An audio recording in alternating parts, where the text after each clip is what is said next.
Hello, my name is Derrick. I'm the owner, president, and founder of a company called the Wilson Group. First, I'd like to say thank you for taking time out of your busy schedule, because we know that time is our most valuable resource and we never get it back. So if the time you spend with me over the next half hour, 15 minutes, with you is valuable as it pertains to you starting your business or getting your business up and running. So Michelle asked me to talk a little bit about my background because she felt like the background of where I came from and who I am today, a lot of people in this room can relate to, whether they're a woman, whether they're a man, whether they're black or white. I grew up on the north side of Pittsburgh. I grew up in Manchester. Anybody knows where Manchester is? It's Manchester. Okay. My mother was a single mom, and she raised me and my brother, and she had 4 sisters that had 2 boys each, and they were all single moms. So they had their hands full. But one thing that she always told me was that whatever you want to do in life, you should. You should never let anyone stop you from doing that. She always told me that education plus preparation plus resiliency will always equal success. So I've kept that right here in my mind all the time as I continue to hopefully persevere and reach my destiny. I'll also tell you that I don't give myself the credit. The first thing I'll tell you is that things have happened because of the grace, mercy, and favor of God, without a doubt. Okay, the second thing is that I've been fortunate to surround myself with people that are smarter than me and a little wiser than me, work a little harder. Okay. In terms of my education, I came from Pittsburgh Public Schools. I graduated from Taylor Alderdice. I was in the Scholars Program, which was a benefit to me. And then from there, I went to the University of Pittsburgh, and I majored in economics and minored in psychology. My family, my father was in sales, and my older brother was in sales. So I just said that maybe that's what I should do, because I didn't know what I wanted to do when I came out of college. So I got into sales. From a career standpoint, my first job was a sales rep for a company called ComDoc Office Systems, as I talked to you about, where unbeknownst to me, they made me an offer and they told me that if you want this job, you got to get a vehicle with a certain amount of cargo space, because you got to carry a copier around, push it up and down the streets of downtown Pittsburgh, which, I mean, can be a little frustrating, sometimes challenging, and I can tell you a whole bunch of stories about different things that transpired throughout that time. Throughout my career, I was able to do better and better in reference to positions and in reference to money and compensation. I ended up being a VP of sales for Xerox Corporation. I'm sure everybody's heard of Xerox, right? And it just got to a point where I was reporting to the president of the company and the corporate president, and they kept telling me, and take heed to this, because this is what a lot of corporations are about, is that employees and customers are replaceable, but profits, margins, shareholders are not. Which in my mind is a horrible go-to-market strategy, where it should be the exact opposite, where if I take good care of my people, they're gonna take good care of the customer, and profits and margins will come. Always remember that slow money is the best money, rather than no money at all. And you'll find throughout this whole presentation, I got some one-liners that I use a lot, but I feel like they're definitely helped me to get where I am today. So I just threw caution to the wind, and all of you may have to do that if that's what you want or you desire.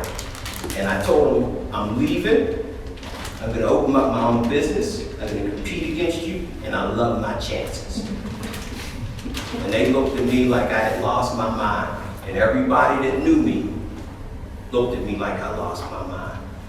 But the thing was, they offered me a settlement agreement for me not to work in the copier industry for a year and not to call on any of their customers. And they paid me my full salary, which wasn't too wise of them, because that gave me an opportunity to plan for the future in reference to the Wilson Group.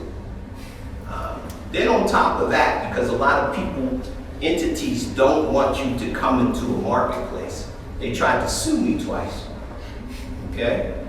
And they didn't prevail in any of them, but I had to spend $34,000. You notice I remember the number, just because I was so mad. But I didn't allow that anger to deter me. It gave me energy to destroy them, okay? So I opened the doors in August of 2012, okay? Wilson Group is a certified MBE, okay, that markets a full line of workflow solutions. Anything that deals in the creation, production, distribution, and sharing of information and documents. We're in the business of streamlining business processes by at least 20%, increasing employee productivity by at least 25%, and decreasing hard and soft costs between 20 and 40%. Okay? What I just told you was what's called a Texas Pride Statement, and you need to be able to have that if you want to sell in the business-to-business market. You have to be able to get people to pay attention to you. And the only way you can do that is by showing them value in reference to what comes out of your mouth. And then I tell people anything that deals in the creation, production, distribution, and sharing of information and documents, we can be a benefit and or service to you.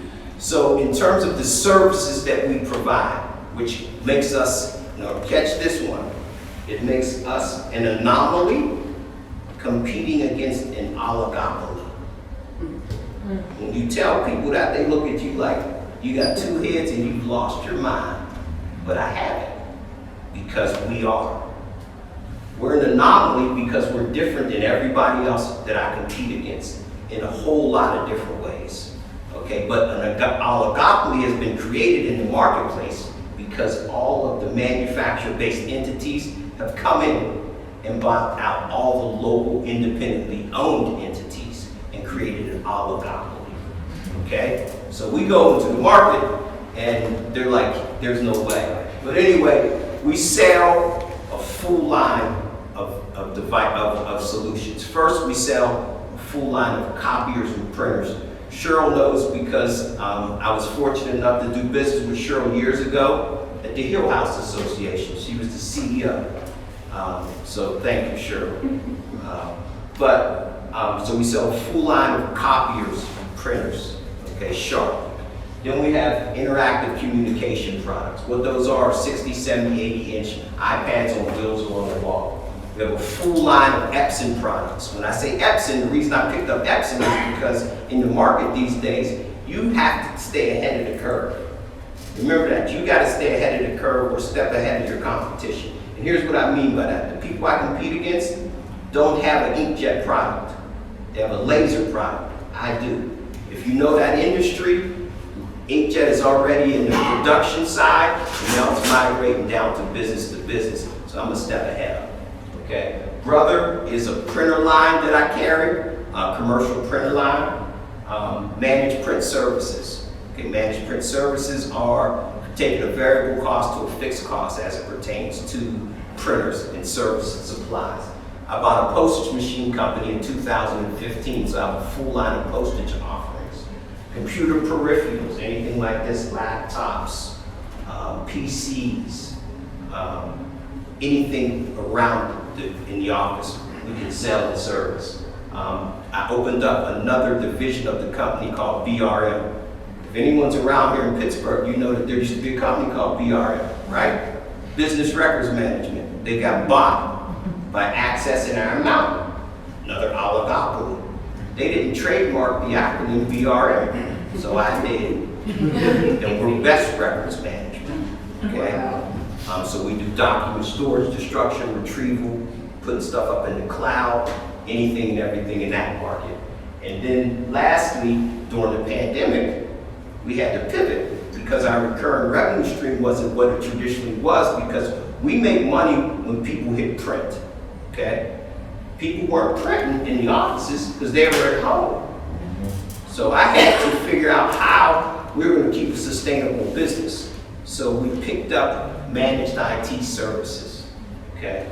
So we're already on people's network managing their copiers, so why not allow me to manage your network, okay? So now I can walk into a selling situation and no one else in my marketplace can, and offer them a one-stop shop, post to post.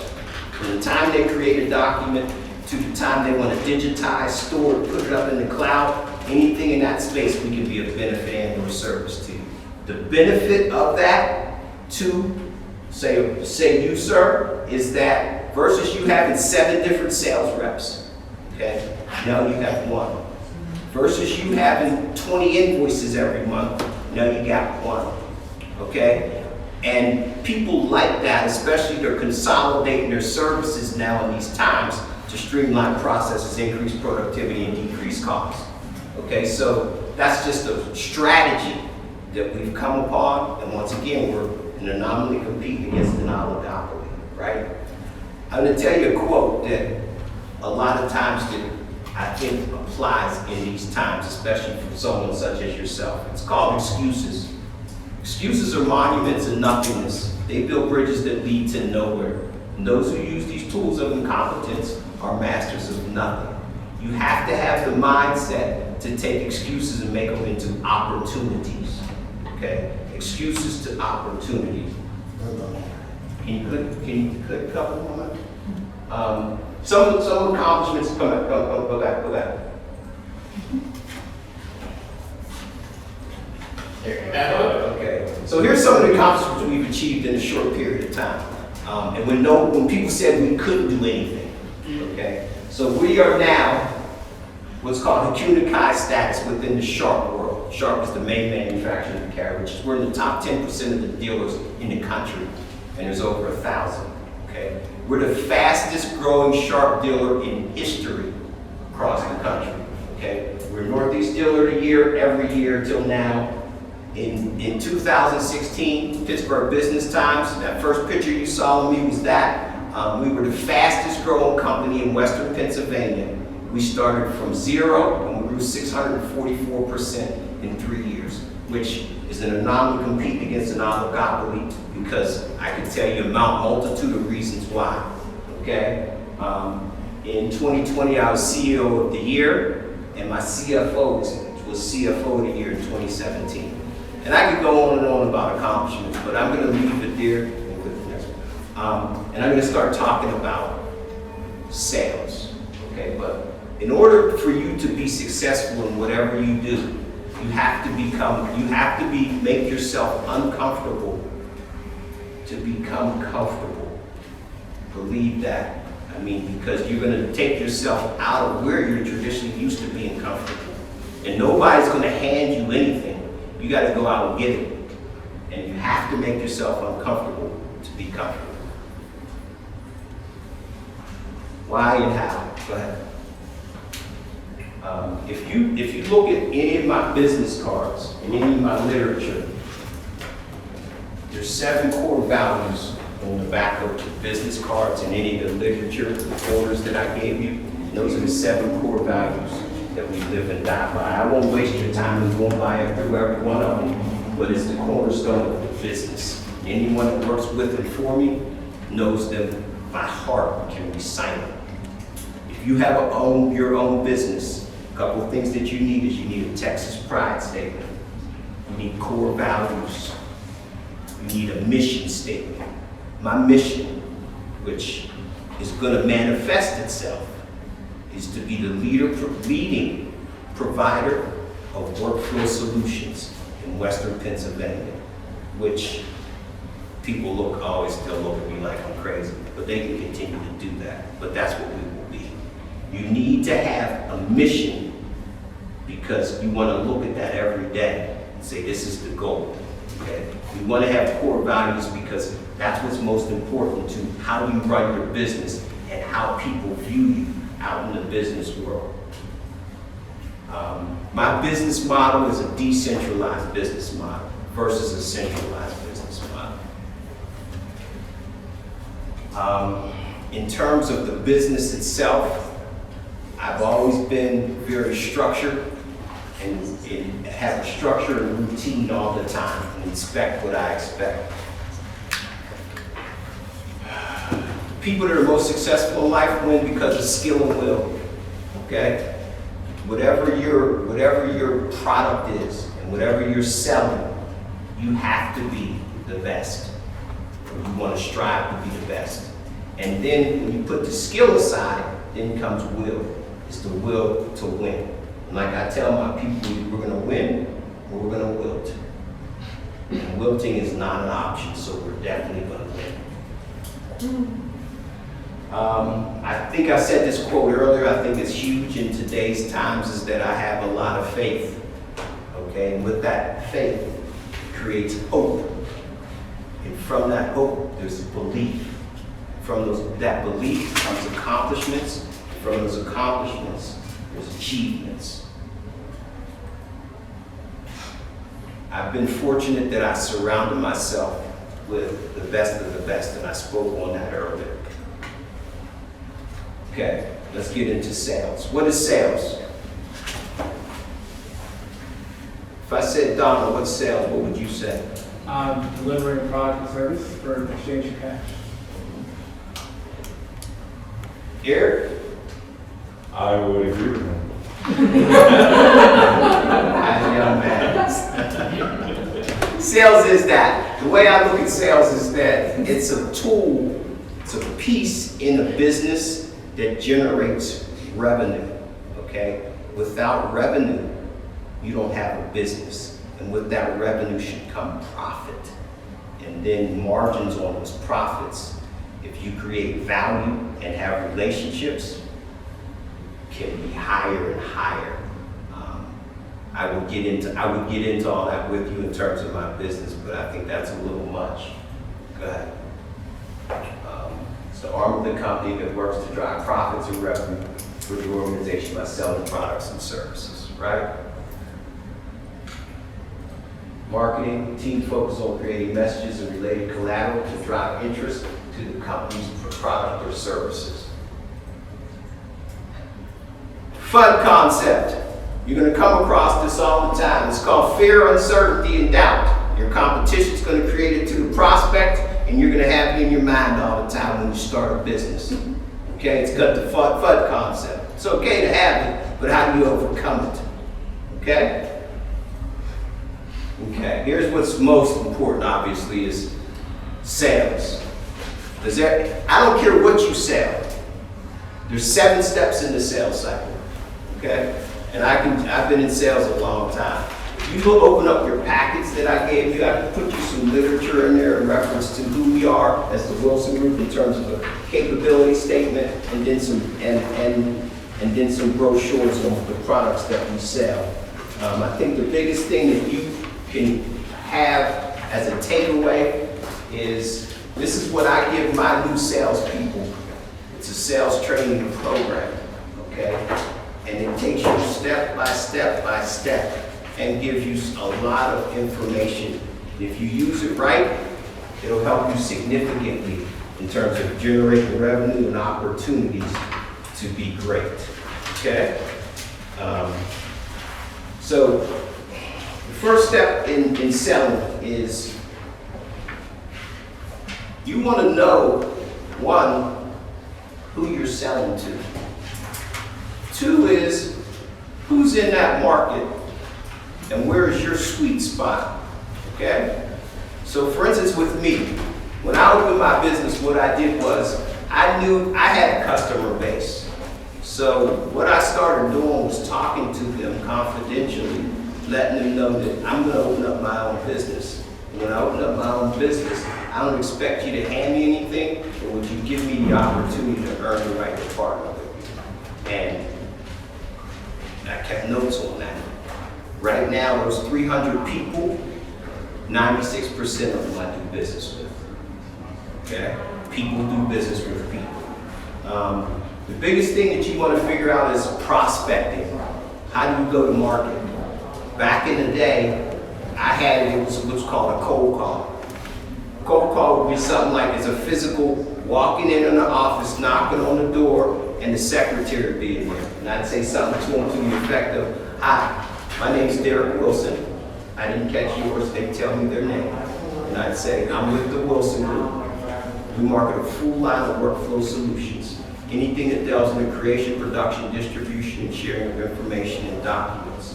I'm not here to sell you anything. I just would like to know who makes those decisions if and when you have a need for something like that." That's a cold call. These days and times, it's hard to cold call because of the coronavirus. So here's what my reps do. Okay, the first thing they do is they pick up the phone and they ask whoever answers the phone, who makes the decision as it pertains to your workflow solutions. They're going to say ABC, Jim, right? From there, what they do is they send Jim a LinkedIn invite. Okay? Hopefully Jim accepts the LinkedIn invite. Okay? And from there, then they send Jim a letter introducing the company, the services we sell, and the value we bring to the table. And then they have designated days and times that they pick up the phone and call Jim and pitch him. "Jim, did you get my letter? Or my business card or my information?" Great. With that being said, I'm Derrick Wilson. I'm with the Wilson Group, market a full line of workflow solutions. Don't want to sell you anything, but we would welcome the opportunity to associate a face with a voice, familiarize you with the Wilson Group, and show you how if and when you look to evaluate any and all of your workflow solutions, we can show you the value add we bring to the table. I'm going to be in your area on Tuesday at 10 or Thursday at 2. That's what's called alternate choice close. Because 9 times out of 10, you give them one, they say, "Oh, that's not good." But I gave you 2.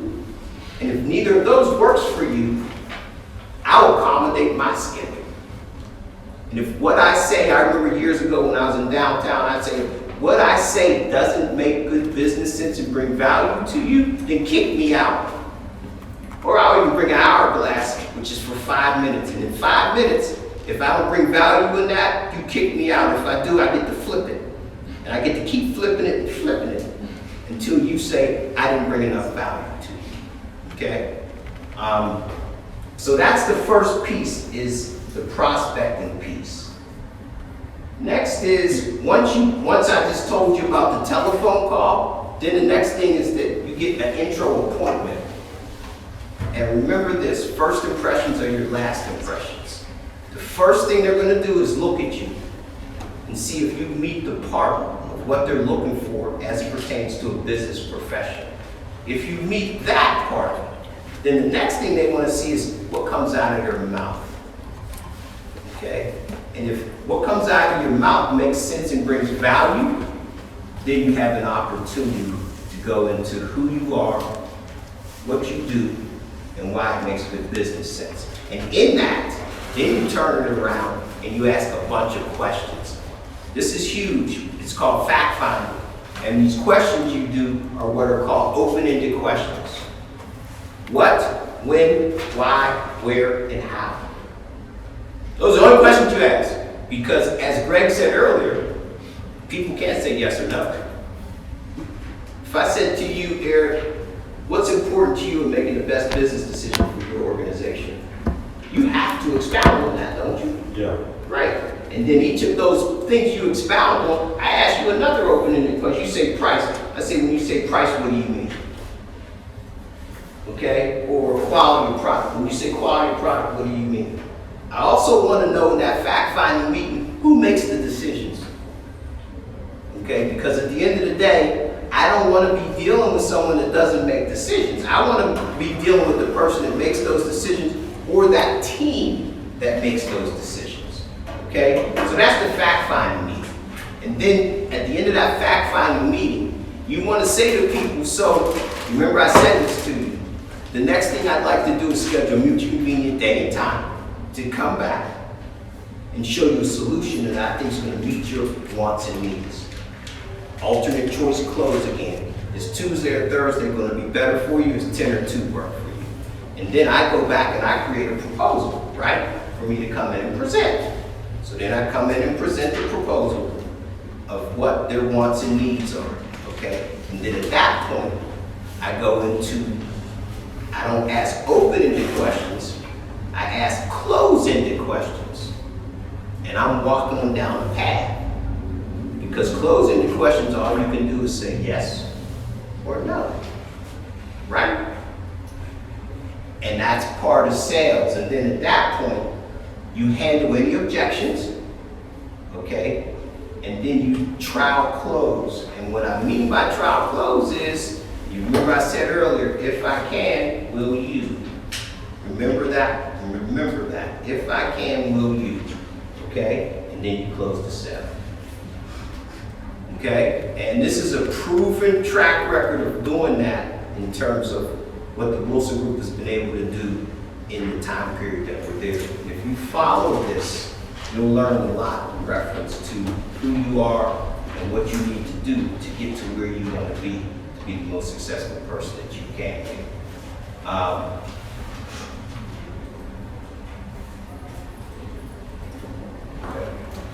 Go ahead. Marketing generates demand, sales fulfills that demand. Okay? I always like to say that marketing people set the plate and the sales people sit down and eat. Okay? And here's a quote that I tell my people all the time. We're not in this to participate. We're in this to dominate. Okay? If you don't have that mindset, you got to get that. Because at the end of the day, you got 2 options. You win or you lose. Marketing sets the plate, sales allows the company to sit down and eat.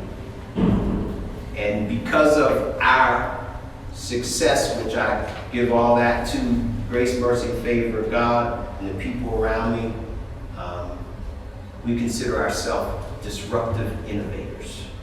And we were disruptive because of a multitude of reasons, okay?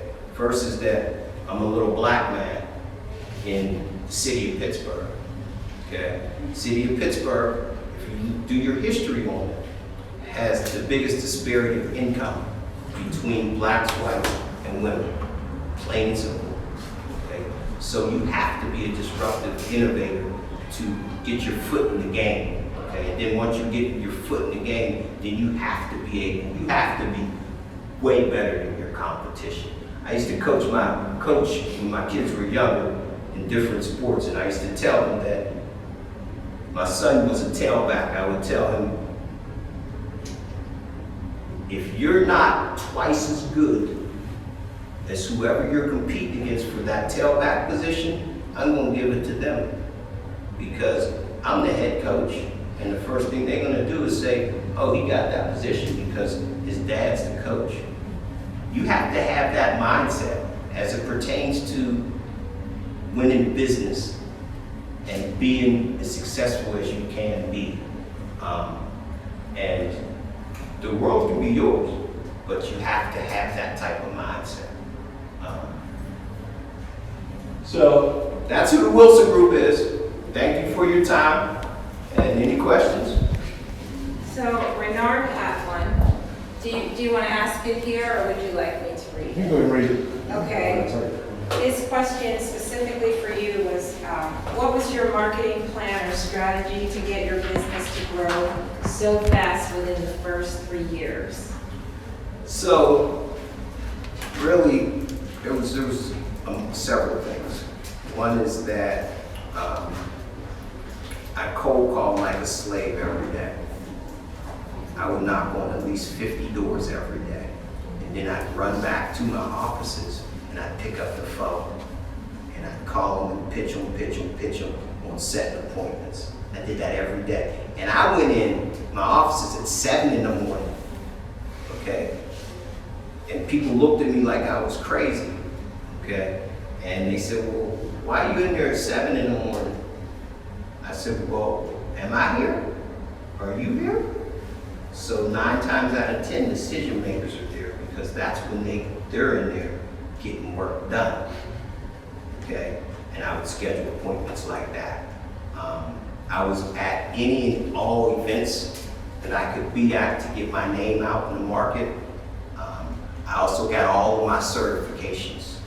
Okay, so at the time, I was an MBE, which is Minority Business Enterprise. I was certified in the county and in the state. I was a DBE because we didn't do over $2 million in revenue. Okay, I didn't get the WBE because I'm the owner. Okay, but I got those two, and I used those certifications. Let me talk about the certifications. The certifications will help you, but don't hang your hat on those. Okay, like I tell people all the time, this is what we do, and then I say, oh, by the way, if you have diversity spend initiatives, we can help you with that because we're certified MBE. But that's the cherry on top, not the sundae. The meat and the potatoes of everything is who I am, the value we're going to bring to the table versus the competition. But to answer your question specifically is, really, I just hustled, man. And I was fortunate I'd been in this business as long as I had, and I've always been in sales all my life. I would say that a lot of times people get into business, but you have to have a business plan. And that business plan has to talk about how you're going to create revenue, who you're going to call on, who's your marketplace. If I said to you, so whatever your business is, who's your audience? You got to be able to say chop, chop, chop, chop, chop. And then you got to whittle it down and whittle it down and put a market. Does that answer? That does. Okay. Sure. So out hustle and outwork everyone. I So was- there's no rest for any of you going forward. When I was young, and I still have this smile, is that when I'm in the street, if I don't hustle, I don't eat. Plain and simple. Every day. Every day. There was one more question, and it wasn't specific to either of you, but Dr. Snyder asked, he said, my son has 3 box trucks and wants to go into a transport brokerage business. He has the certifications for brokerage, but no customers. Where does he start? You gotta do his homework. Who's he selling to? Who's his competition? And all that's in this packet. I mean, you can spell out who you're selling to, who your competition is. And you gotta do your homework on your competition. I knew my competition and I knew their weak points, okay? And I didn't badger them. I didn't talk bad about them. I presented facts, okay? And that, people don't like you badgering the competition, but they want the best, truthful information to make the best business decision for their organization.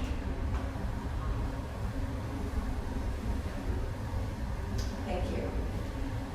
Any Any more questions? I just want to say that the majority of the responses we received about what stage is your business in right now was, most of them were at launch, the launch stage. And so I don't know if you have anything else to give to them regarding that, and otherwise we will just close. Yeah, I would just leave you with that I gave you my card for a reason. There's a saying that goes, you get what you give in life. If God blesses you, you bless others. So if any of you have any questions, my cell phone's on there, my email's on there. I have 3 different locations. My main location is out in RDC Park North, okay? That's where my main location is. Then I have another location in South Point on Main Street. Then I have another warehouse in Keys Rocks. I'm traditionally out in the main location where I'm out in the street hustling. Money don't sleep, and opportunity is a perishable commodity. You allow it to slip through your hands like a grain of sand. Hate to see that happen to you, man. Right? So we gotta go out and get it every day. Every day.